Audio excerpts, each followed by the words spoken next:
नमस्कार दोस्तों, मैं दीपक शुक्ला आपका स्वागत करता हूं आपके अपने YouTube channel A to Z banking information पर। दोस्तों, आज का वीडियो देश के सभी किसानों के लिए बहुत ही ज़्यादा महत्वपूर्ण होने वाला है, तो आप लोगों से रिक्वेस्ट है कि आज के इस वीडियो को पूरा जरूर देखेगा, क्योंकि हाल ही में RBI यानी रिजर्व बैंक ऑफ इंडिया ने देश के सभी बैंकों को, चाहे वो प्राइवेट सेक्टर के बैंक हों या फिर नेशनलाइज्ड बैंक हों या फिर RRB यानी क्षेत्रीय ग्रामीण बैंक हो या फिर जिला सहकारी बैंक हो, यानी देश के सभी बैंकों को RBI ने एक सर्कुलर जारी किया है, जिसमें KCC यानी किसान क्रेडिट कार्ड की जो सब्सिडी है उसके जो नियम और शर्तें हैं उसमें बदलाव किया गया है। अभी तक आप लोगों को KCC की सब्सिडी जिस तरह से मिलती थी अब उस तरीके से नहीं मिलेगी। उसके लिए RBI ने बदलाव किया है। उसके लिए एक RBI ने नया पोर्टल तैयार किया है, तो उस पोर्टल पर सभी किसानों का डेटा फीड करना अनिवार्य होगा। जिस भी किसान का डेटा उस पोर्टल पर होगा उसी किसान को KCC की सब्सिडी मिल पाएगी। दोस्तों, वीडियो में आगे बढ़ें, आप लोगों को KCC सब्सिडी प्राप्त करने का जो नया पोर्टल बनाया गया है उसमें आप लोगों को क्या करना है, कौन कौन से डॉक्यूमेंट देने होंगे बैंक को, किस तरह से बैंक आपका डेटा अपलोड करेगा उस सर्वर पर,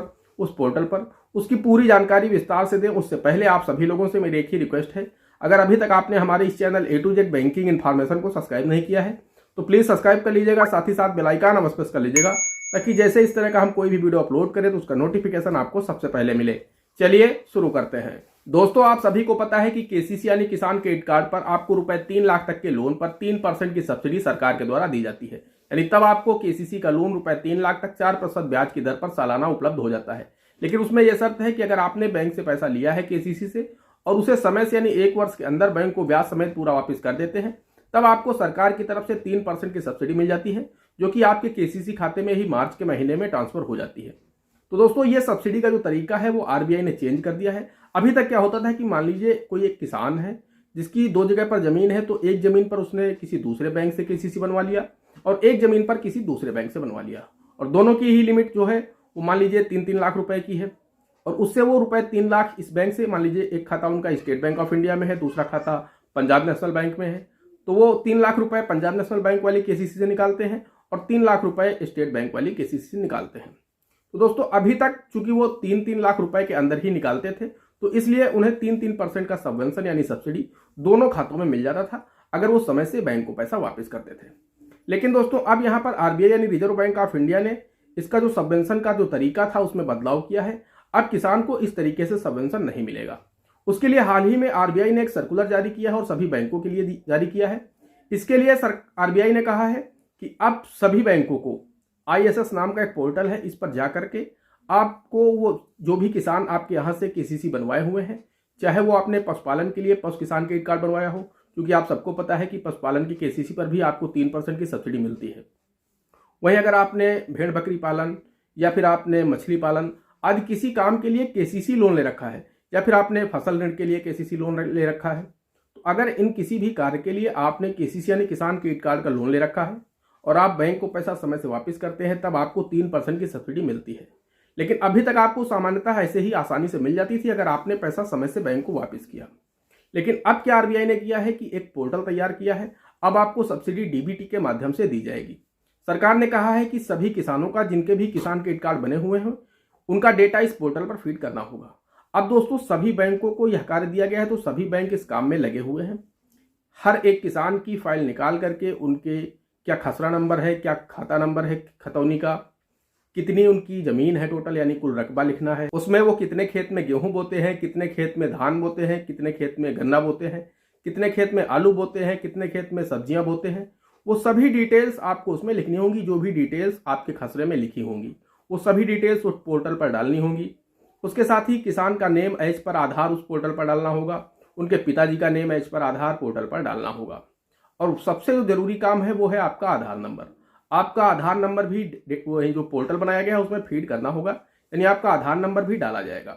तो दोस्तों, अब क्या होगा कि अब मान लीजिए अगर कोई सज्जन ऐसे हैं जिन्होंने 2 बैंकों से KCC बनवा रखा है 2 अलग अलग जमीन पर, तो अब उन्हें सब्सिडी सिर्फ एक ही जगह मिल पाएगी, क्योंकि अब आपको जो सब्सिडी मिलेगी वो DBT के माध्यम से दी जाएगी। यानी जैसे ही आपका आधार नंबर डाला जाएगा तो पता चल जाएगा कि आपको किस खाते में सब्सिडी देनी है, तो आप सिर्फ एक ही जगह से KCC की सब्सिडी का लाभ ले पाएंगे। अब ये नहीं हो सकता कि आप 2 जगह से KCC की सब्सिडी का लाभ ले पाएं। अगर आपने KCC बनवा भी रखा है तो आपका KCC वो बैंक ही स्वतः रिजेक्ट कर देगा, क्योंकि जैसे ही पहले से आपका ऑलरेडी किसी बैंक ने ISS पोर्टल पर आपका KCC, आपका आधार नंबर, सारी डिटेल्स फिल कर रखी हैं, और जैसे ही वो उस पोर्टल पर जाएगा दूसरा बैंक, और जैसे आपका आधार नंबर डालेगा तो वहां से पता चल जाएगा कि आपने किसी दूसरे बैंक से पहले से ही केसीसी ले रखी है और पोर्टल पर आपका डेटा पहले से ही मौजूद है, तो वो बैंक आपको बुला करके आपकी केसीसी को कैंसिल कर देगा।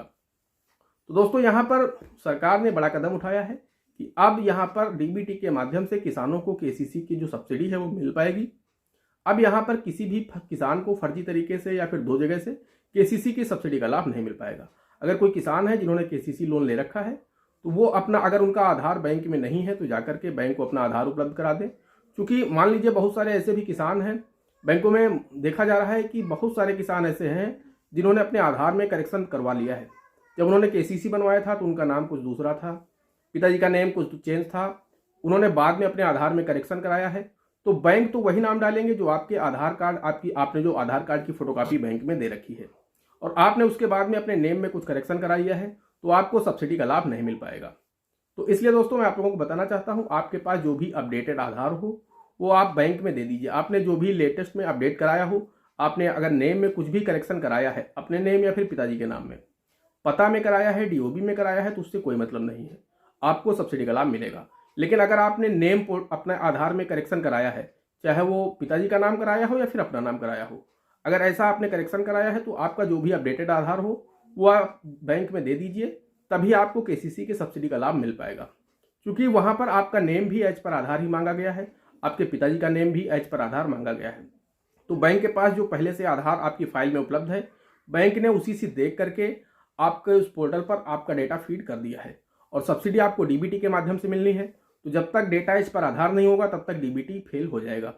तो इसलिए दोस्तों मैं आप लोगों को बताना चाहता हूं, अगर आपका केसीसी यानी किसान क्रेडिट कार्ड बना हुआ है